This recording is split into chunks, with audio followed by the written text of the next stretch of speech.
रहा है। तो मैं लगी हूँ किचन में। अभी ठंड की बचाव के लिए मैंने सब पहन रखा है। अपने तो स्वेटर में रख दिए हैं, अभी का ब्लेजर पहन लिया मैंने।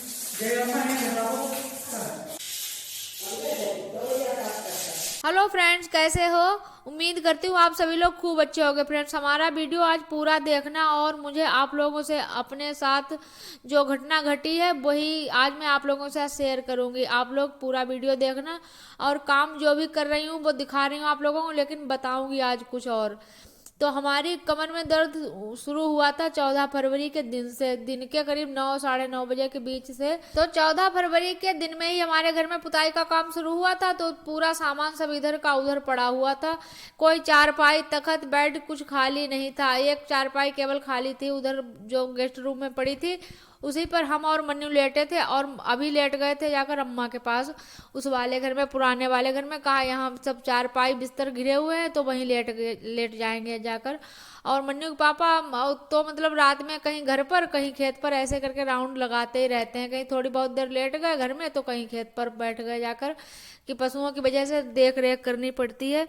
और मैं बिल्कुल नींद भर के सोई थी और मैं 11 बजे तक करीब जागती रही। उसके बाद 11 बजे के बाद ऐसे 11:15, 11:20 पर ऐसे ही हमारी आंख लगी होगी और मैं गहरी नींद में सो गई। और उसके बाद मेरी आंख क्या खुली, आंख खुलने से पहले मुझे ऐसा लगा कि मन्नू के पापा ने बहुत तेज से आवाज़ दी। हमारे गेट के जस्ट सामने चौबारा जो बोला जाता है गांव में, तो चौराहा या तिराहा ऐसे ही बोला जाता है, तो तिराहा है हमारे गेट के सामने। तो मुझे ऐसा लगा कि मन्नू के पापा ने वहीं से आवाज़ दी हो, बहुत ज़ोर से चिल्लाए हों। तो मैंने उठी, मैं फट से, मुझे आंख खुली और मैंने पहले नंबर में फ़ोन उठाया। तो फ़ोन पर देखा मैंने पूरे 12:30 बजे का टाइम था, 12:22 हुए थे आंख खुली मेरी तब। तो मैंने खिड़की खोल कर देखा तो कोई सन्नाटा था, बिल्कुल कोई नहीं था। और मैं तुरंत फिर गई छत पर। मैंने सोचा कि कहीं छत से तो नहीं कोई आवाज़ आई है, तो मैं छत पर उठकर चली गई। फिर छत पर मैंने लगा कि मुझे आवाज़ें आ रही हों खेत पर से।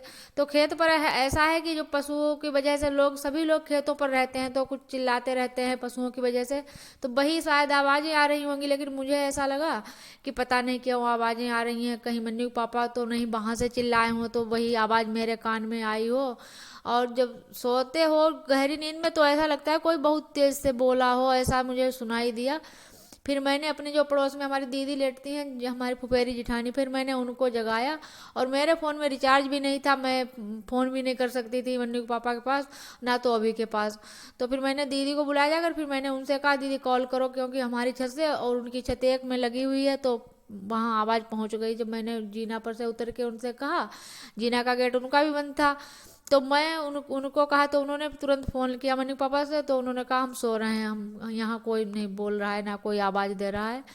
तो फिर मैं चली आई और मैं उसके बाद लेट गई आकर। फिर रात भर सोती रही। फिर दिन में सुबह उठी, सुबह सब काम धंधा निपटाया। फिर 9 बजे के करीब मैंने ऐसे अपने मोजे पहनने के लिए झुकी ऐसे करके, और मोजे मैंने पहने। और उसके बाद झुकने के समय मुझे कुछ नहीं पता लगा हमारी कोई नस चढ़ गई हो या कुछ कमर में कुछ दिक्कत मालूम हुई हो। लेकिन उसके थोड़ी देर बाद कमर दर्द शुरू हो गया। फिर उसके बाद कमर दर्द हुआ। उस दिन तो थोड़ा हल्का ही हुआ, तो मैंने सोचा रात में सो जाएंगे तो अगले दिन सही हो जाएगा। 15 को सो जाएंगे, 16 को सही हो जाएगा।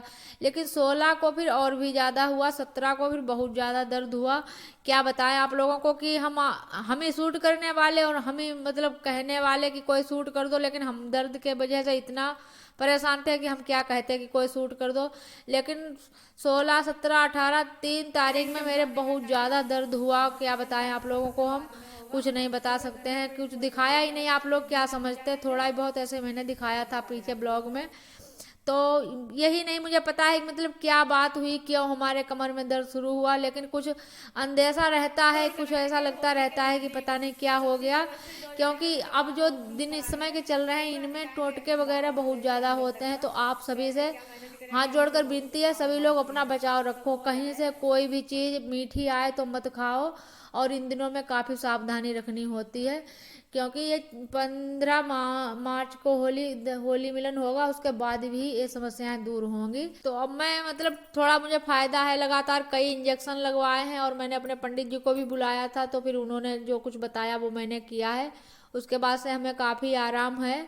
तो मैंने सोचा आप लोगों से पूरी बात मैं शेयर कर दूं, क्योंकि हमारी मन की बात आप लोग ही सुनोगे और समझोगे और कुछ इससे सीख मिलेगी आप लोगों को भी।